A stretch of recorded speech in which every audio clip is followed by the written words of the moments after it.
para los que no están presentes. Bueno, entonces dice que el espíritu bueno, por decir así, ¿verdad? Es el que lleva consigo alegría, paz, tranquilidad de espíritu, dulzura, sencillez y luz. Y que obviamente el contrario no da esos efectos. Sin embargo, si ustedes entran a la página 53 en el párrafo segundo, van a encontrar que las cosas son un poquito más complejas y que dice que a veces puede venir de Dios, pero suscitar en nosotros desconcierto.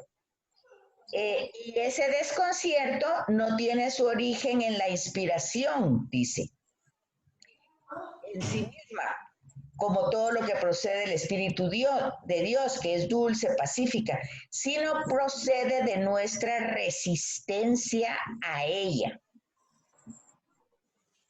Ahí sí quiero que ustedes un poquito lo piensen, cómo es que entienden esa parte, porque para mí está claro, pero no sé si para ustedes, por ejemplo, pues que dice, ¿verdad? Que no es que no proceda del Espíritu de Dios, sino procede de nuestra resistencia. Quiere decir que nosotros podemos tener una inspiración buena, pero al estar resistiéndonos, crear un efecto de angustia, de desesperación. Pues, ¿O cómo lo entienden ustedes? Yo pienso que tal vez por nuestros caracteres, que a veces el mismo carácter a uno le hace no aceptar de primera entrada.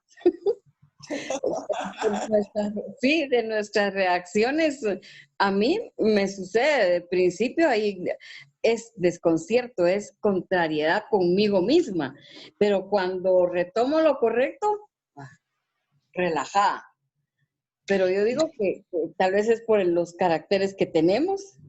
Sí, porque dice aquí que una vez que recibimos y dejamos de oponernos o de poner esa resistencia, nuestro corazón se encuentra entonces nuevamente en profunda paz. Así es. Sin embargo, yo pienso que no es tan fácil. Ese tema no es muy fácil, porque tendríamos que conocernos muchísimo, muchísimo. Tendríamos que conocer lo que hemos dicho anteriormente, nuestras inclinaciones, nuestras tendencias, nuestros miedos, sobre todo nuestros miedos, para ver si esas resistencias son reales o son imaginarias o cómo son. O sea que para descubrir ese espíritu y saber si lo que estamos viviendo como miedo, como angustia, procede de nuestras resistencias, tendríamos que conocernos muchísimo. Tendríamos que haber pues tomado muy en serio el hecho de ponerle nombre a nuestras emociones, a nuestros sentimientos. Tendríamos que ser muy transparentes con nosotros mismos. No mentirnos, no engañarnos, y claramente eso empieza cuando nosotros también somos honestos con las otras personas, porque muchas veces nosotros encubrimos nuestras emociones y sentimientos en nuestras relaciones humanas y luego no las creemos. Yo no sé si ustedes se dan cuenta de eso, que en las relaciones humanas nosotros podemos ser pues o muy políticas o tomar distancia, no sé, cualquier actitud, pero eso mismo no pareciera y no sería el objetivo, pero ese mismo nos confunde a nosotros mismos pensando que esa era la actitud correcta. No sé si me comprenden lo que les estoy diciendo, pero el discernimiento del buen espíritu, y si se puede confundir con nuestra resistencia, tendría que darnos un conocimiento muy, muy verdad, aparte de que es un don que tendríamos que pedírselo a Dios, eso ya está, pues está claro que son dones de Dios, son gracias. Hemos dicho que nosotros lo quisiéramos hacer, pero aparte de eso, hay una serie de elementos. Por ejemplo, si nuestra finalidad y objetivo es darle gloria a Dios o tenemos algún protagonismo o tenemos algún interés, qué sé yo, es que eso solo lo podemos saber cada uno de nosotros en esa relación íntima que tenemos con Dios. No, eso no se puede, que dijera yo, no se puede como orientar, solo depende de nuestra relación auténtica, veraz, y claramente eso tiene que ver todo lo que hemos visto en el librito, las sesiones anteriores, de, de ir siendo, pues querernos conocer. No sé cómo evaluarían ustedes eso. Y a mí eso me pasa frecuentemente. Y yo deduzco que definitivamente es por mi carácter o porque vivo sola o mi estilo de vida, no sé.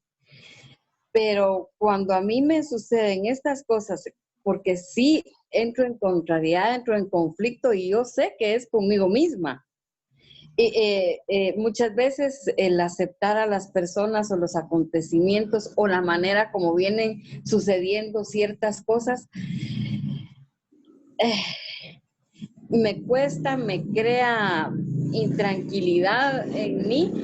Entonces lo que yo sí le he pedido a Dios que me ayude, que lo dejo en sus manos y ya me olvido, porque si yo le sigo dando vueltas al asunto, yo complico las situaciones.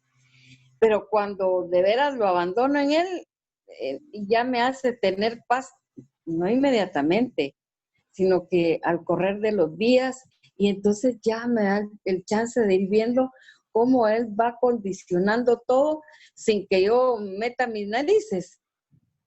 Porque si de repente yo lo hubiera hecho, lo arruino todo. Entonces, pero ese es un día a día y que frecuentemente me sucede. Fíjense, no sé si alguna de ustedes está viviendo ese retiro o peregrinación de Tierra Santa. La verdad es que está preciosísimo. Sí, de verdad.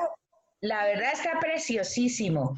Y ayer empezábamos el segundo misterio, que es el luminoso. Y entonces empezaba con el bautismo de Jesús. A mí me encantó muchísimo la reflexión que hizo el sacerdote, porque es casi la clase que yo doy de Jesús de Nazaret en la universidad.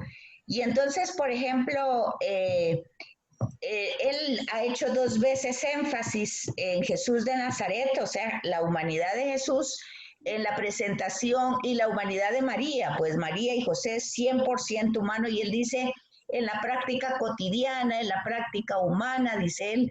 Entonces, él hace énfasis en el primer misterio, en los misterios gozosos, digamos, él hizo mucho énfasis de María en la presentación en el templo que lleva al niño a presentarlo, del nacimiento del niño con todas las dificultades, del anuncio de la... Bueno, él hace todo el énfasis en esos misterios de la humanidad y se centra en el hecho que María no comprendía las cosas y las guardaba en su corazón, sobre todo en el tema del niño perdido.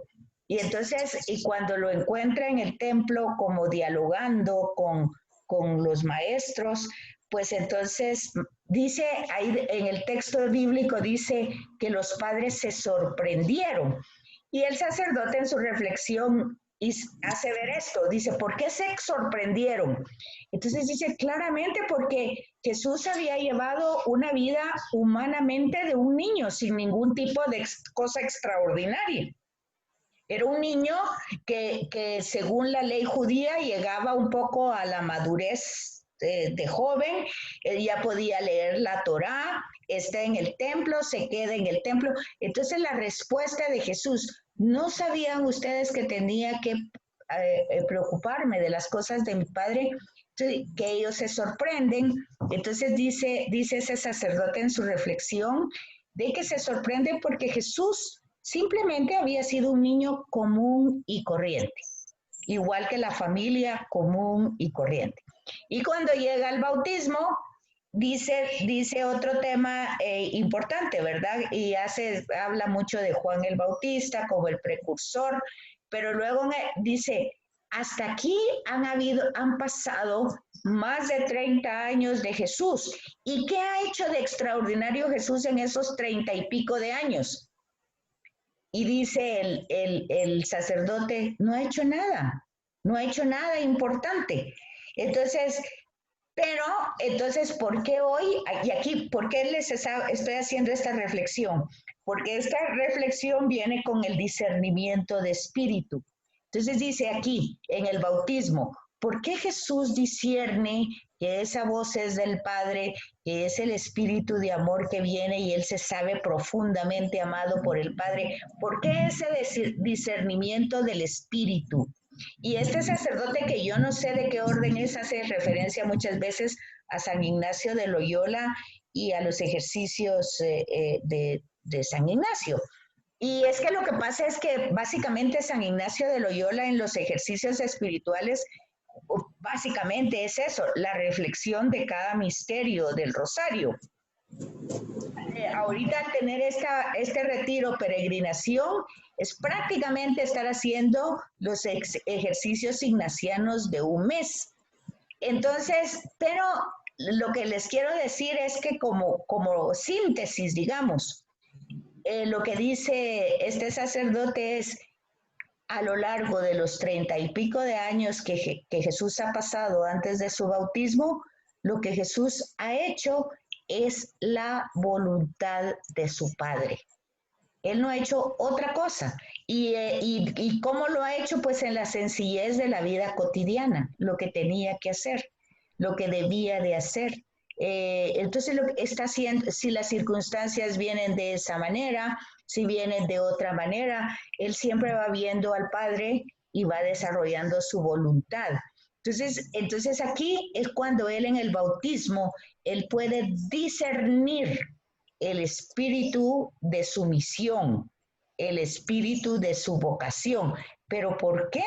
Porque tanto María, José y el niño, o sea, la familia, a lo largo de la vida, no es que lo entendieran todo, no es que lo supieran todo, no es que están ayudados por angelitos y todo eso, sino que simple y sencillamente su mayor, que dijera yo, ejemplo es que han hecho la voluntad de Dios. No sé si captan la profundidad de ese mensaje que dio este sacerdote en este retiro, sobre todo, pues como les digo, ayer era el día sexto y empezaba los misterios luminosos. Ahorita está en eso, porque entra el retiro peregrinación a esta hora, al menos a esta hora me parece a mí habilitado. Y hoy son las bodas de Caná. Entonces tiene como muy bonito el hecho de que la reflexión es en el lugar. Y él tiene la facilidad de conocer los lugares y obviamente es sacerdote, entonces conecta bastante con temas históricos y teológicos y lo aplica de una manera muy sencilla y muy práctica a la vida diaria. Entonces hoy la reunión es en Caná. Son las bodas de Caná, y entonces él hace la reflexión de cómo era una boda, de cómo era la situación en su... Vieron que es de lo más, a mí me ha encantado, lo he visto de una manera muy enriquecedora, y lo que él dice, pues, de que el rosario no es tanto la repetición de Padres Nuestros y Aves Marías, sino es la contemplación del misterio. Y por eso ese retiro peregrinación se llama entrando, bueno, no se llama así, pero eso es lo que él repite varias veces, que dice, acercándonos con pies descalzos a los misterios de Jesús de la mano de María, o sea, de la mano del Rosario. Es precioso, vieran. Yo les mandé a ustedes si querían entrar, ustedes pueden entrar, están en YouTube. Ya están las 7 en YouTube, y cuando ustedes entran ahí, ahí dice que ustedes pueden inscribirse y ustedes pueden partir del día de hoy en adelante y las 6 anteriores, verlas cuando puedan, ¿verdad? Para ir, y entonces ahí en YouTube está, y ahí está donde, después de que, porque es una plática, o sea, una reflexión, luego es la misa, pero es en el mismo lugar. Fíjense que fue tan interesante que el día, bueno, ayer fue las bodas de Caná, pero el niño perdido allá del templo, como no se podía hacer la misa en el templo, ¿verdad? Porque ya no existe templo, él lo hizo en el desierto. Y viera cómo se mira la piel de él totalmente quemada por el sol del desierto. Vieran, es que miren, pareciera que uno está experimentando hasta el viento, el calor, porque se siente tan real lo que está viviendo. Y él dice algo tan bonito. Dice que si nosotros hubiéramos ido en un tour y físicamente, estando en ese retiro, peregrinación, que los tours, en primer lugar, por la cantidad de gente, no se pueden vivir de la manera como lo estamos viviendo, como es una cosa muy cercana, ¿verdad? Porque la gente, es como cuando alguien de ustedes contó que había ido, yo creo que fue Lupita y Daisy, no sé, que habían ido el 12 de diciembre a la Virgen, y que cargaditas enfrente de ella. No, pues ahí como ahorita por la pandemia no hay gente, no hay nada, todo es como muy cercano, muy adentro. Entonces él dice, aparte que es una tristeza que esté así, es una bendición porque estamos llegando de una manera que jamás en la vida podríamos haber llegado, porque es mucha gente la que hay ahí. Y ahorita por la pandemia hay lugares donde no se puede estar exactamente. Vieran que, por ejemplo, el tema del anuncio del ángel fue precioso, todo ha sido de verdad muy, muy, muy lindo, muy significativo. Y él es una persona que experimenta aún con el tiempo y la práctica, él experimenta cierta, se conmueve con la lectura del texto. Incluso hay momentos que se le corta la voz de la emoción de lo que él está viviendo. Ay, verán, es precioso. Yo les sugiero que, aunque no lo puedan ver todos los días, se inscriban, lo miren, lo vivan, porque están haciendo dos cosas al mismo tiempo. Están conociendo, están dándole ese sentido no solo espiritual, sino humano de ese recorrido, están viviendo los ejercicios ignacianos y al mismo tiempo están teniendo una reflexión muy práctica de cómo él presenta a Jesús tan humano, como él dice muchas veces, es que esto no es leyenda, son cuentos, está todo fundamentado en hechos históricos. Y ese es su esfuerzo de él, de llevar la reflexión del rosario a un lugar histórico. Y por ejemplo esa caminata a Jerusalén, él explica, hay dos caminos, dice, donde pudieron haber ido, pero resulta que si se van por la parte montañosa, pero va por la parte montañosa para que conozcamos. Pero ellos tuvieron que haber agarrado la parte del desierto y explica por qué. Y por eso la misa fue en el desierto. Pero vieran qué cosa más bonita.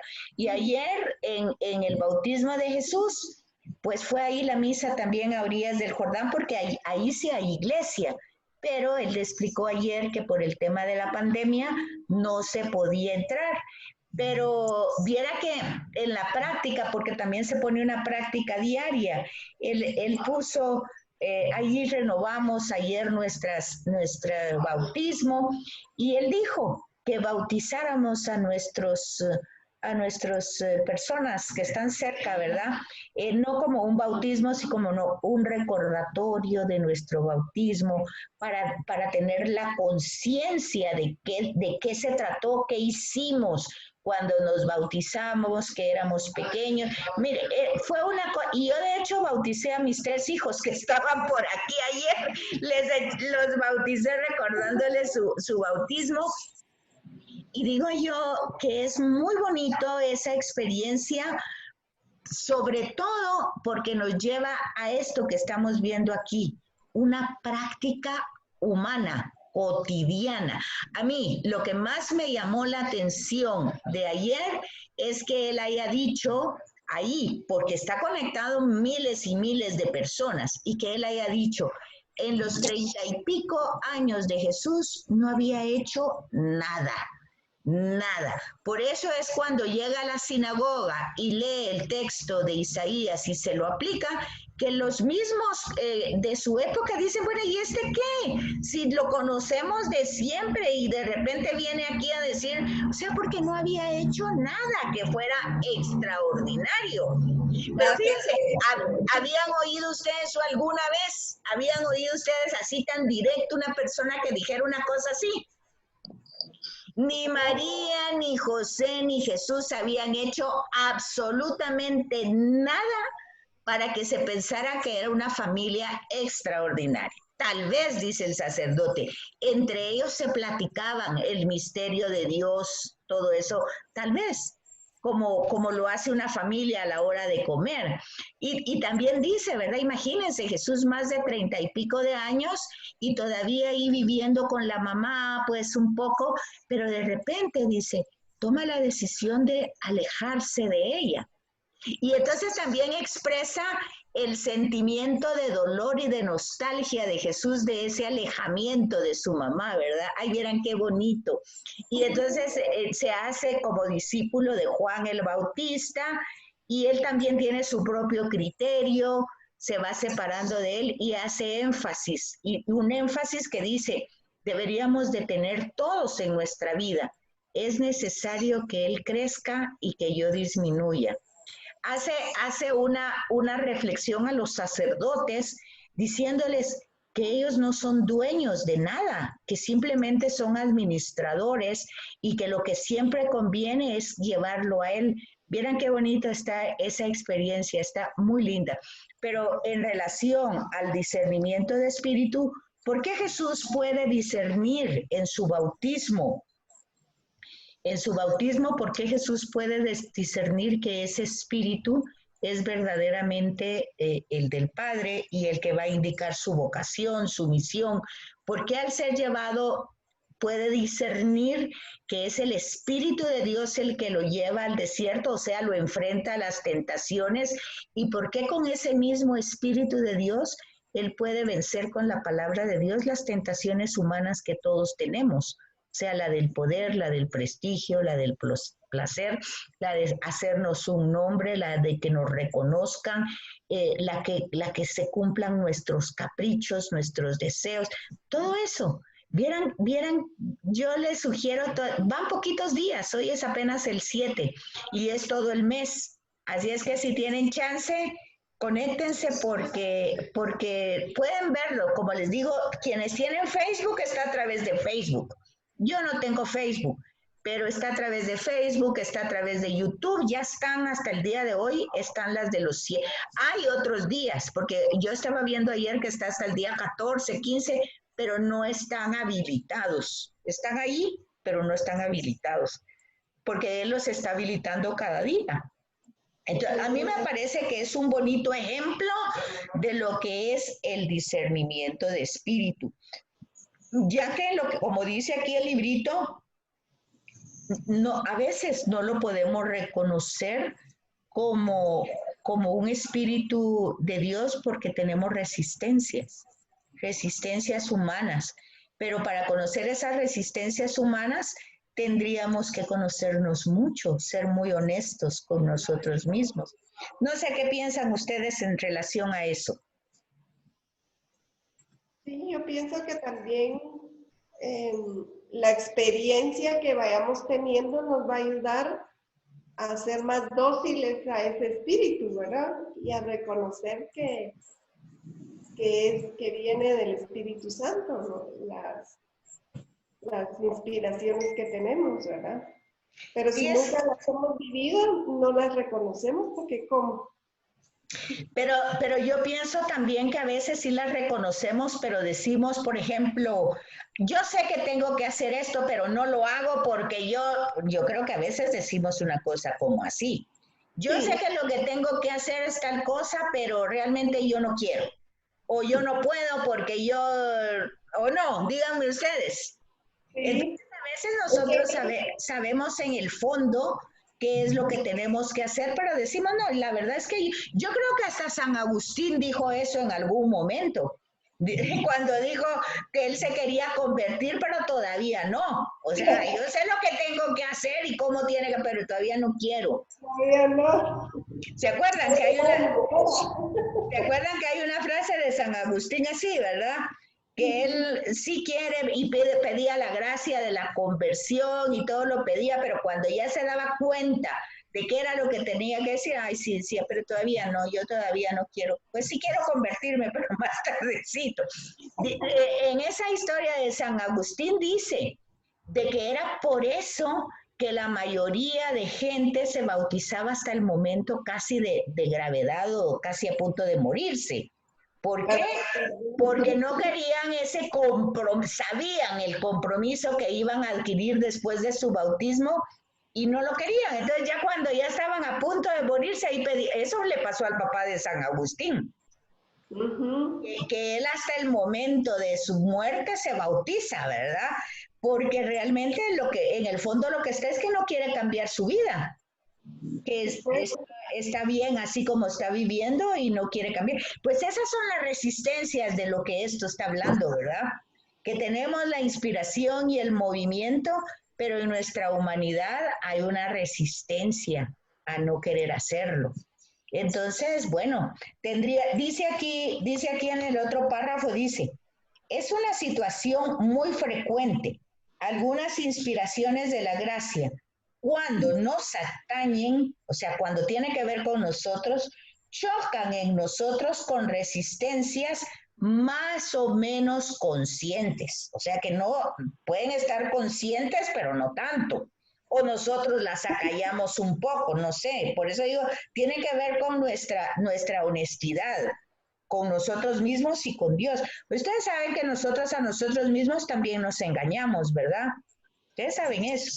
Entonces dice aquí, son más o menos conscientes y profundas, despiertan temores humanos, recuperan el apego a ciertas costumbres, nos inquieta la perspectiva de poner en práctica lo que sugiere el Espíritu Santo. Vean, aquí en este párrafo está como muy bien dicho, ¿verdad?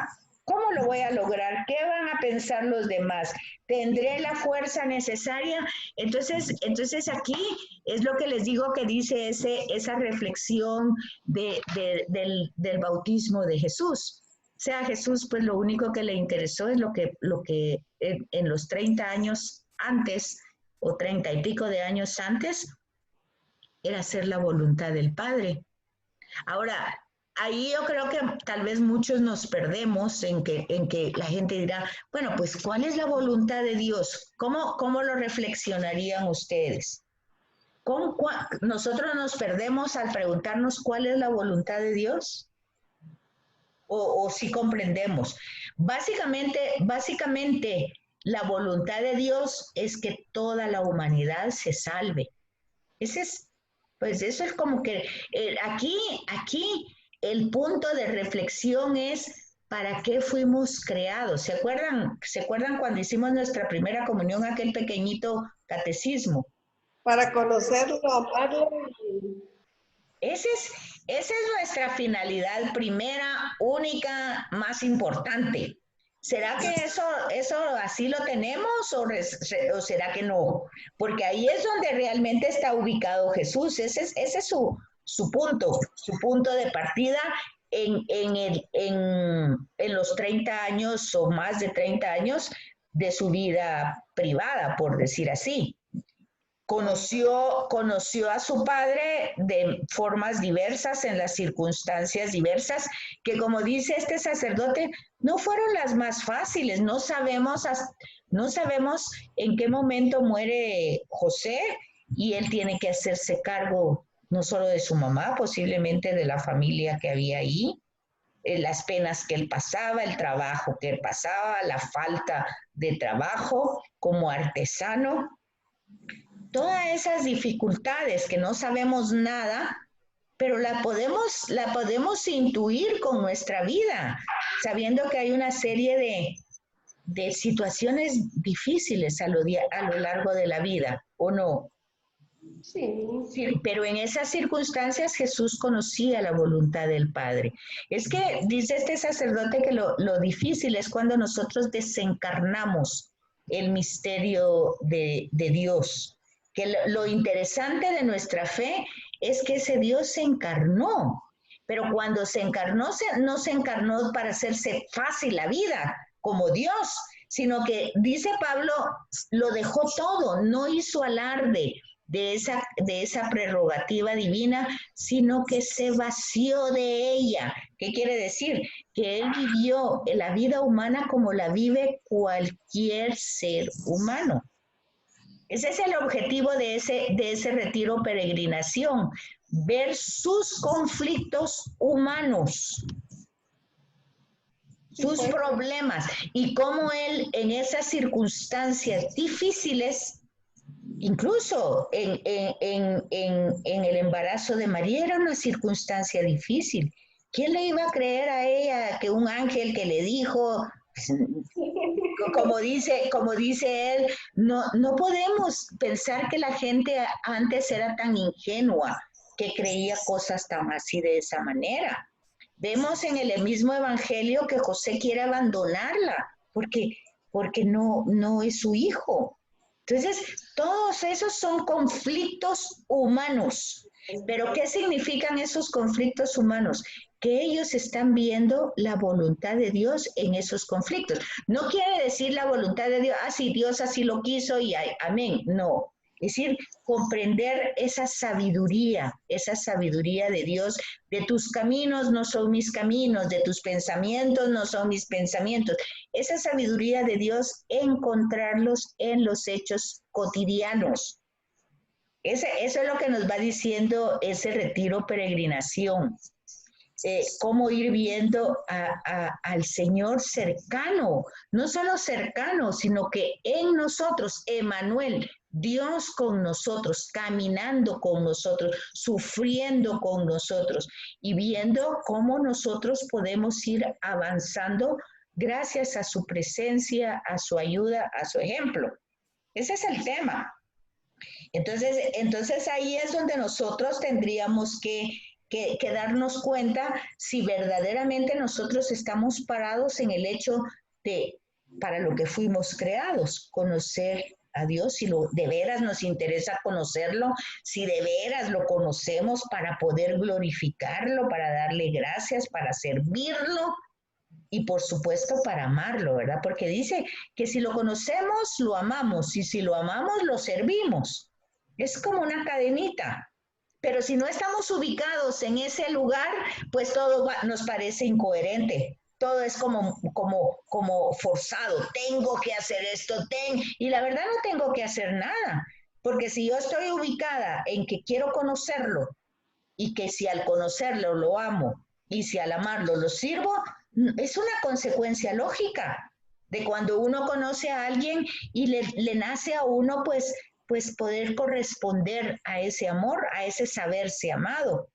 No hay nada de obligatorio, no hay nada. Por eso dice también en uno de los ejemplos que él pone que los mandamientos, dice, esa es una mala traducción. No son mandatos. En el hebreo se llaman las palabras de Dios. O sea, no se llaman los mandamientos, sino se llaman las 10 palabras. Y esas 10 palabras es Dios que nos está dando 10 palabras para ser felices. Y están muy sencillas. Si uno lo conoce a Él y lo ama y lo sirve, igual lo va a hacer con el prójimo. No hay pierde. Entonces no es que por fuerza tengo que hacer lo otro. No, sino que sale en automático. Miren, ya se va a acabar en 1 minuto. No sé si tienen más tiempo o aquí quedamos. Aquí esa es la página que hemos visto. Ustedes me dicen si se van a conectar otra vez o no. Sí. ¿Tu chatilla, poder? Tengo media hora. Bueno, usemos la media.